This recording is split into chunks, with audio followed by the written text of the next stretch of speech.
할렐루야. 오늘도 주님과 동행하는 행복한 하루 되시길 축복합니다. 오늘 큐티 본문은 마태복음 22장 34절에서 46절 말씀입니다. 오늘 큐티는 율법의 완성이라는 제목으로 다윗의 자손에 대한 묵상입니다.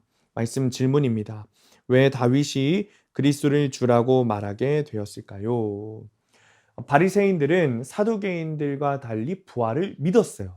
그러나 그들은 신앙생활에 대한 많은 지식을 가지고 있었기 때문에 교만한 태도로 예수님께 그냥 질문만 할 뿐이지 예수님의 말씀은 좀처럼 알아듣지 못했죠. 이처럼 말씀을 듣는 사람의 태도가 되어 있지 않는 사람은 자꾸 묻기만 하는 거예요. 36절에 선생님, 율법 중에서 어느 계명이 큽니까? 그러니까 율법사들은 600개가 넘는 법을 지키고 있었죠. 그러나 정작 이 법을 하나님을 사랑하고 이웃을 사랑하는 그 본질로는 연결하지 못한 거예요. 우리가 아무리 성경을 잘 알고 있어도 말씀이 들리지 않으면, 그리고 말씀으로 내 죄를 보지 못하면 말씀을 다른 사람을 시험하고 판단하는 도구로만 사용합니다. 하나님과의 관계에서 문제가 생긴 사람은 사람과의 관계에서도 문제가 생길 수밖에 없습니다. 인간 관계의 문제는 하나님을 배제한 채 해결할 수 없습니다. 그러나 많은 사람이 근본적인 문제는 놔둔 채 일시적으로만 문제를 해결하려고 하죠. 물론 때로는 치유와 공감을 해주는 것도 필요해요. 하지만 그 전에 자기 죄를 깨닫고 직시하게 하는 것이 더 중요한 거예요. 그러니까 말씀이 들려야, 어떻게 말씀이 들려야 자기 죄가 보이고 자신이 성경대로 살지 못하고 있다는 것을 깨닫는 거죠. 그제야 비로소 진정한 치유와 회복이 일어나는 거예요. 예수님의 신성을 인정하는 것은 성령을 받아야만 가능합니다. 43절에 이르시되 그러면 다윗이 성령에 감동되어 어찌 그리스도를 주라 칭하여 말하되.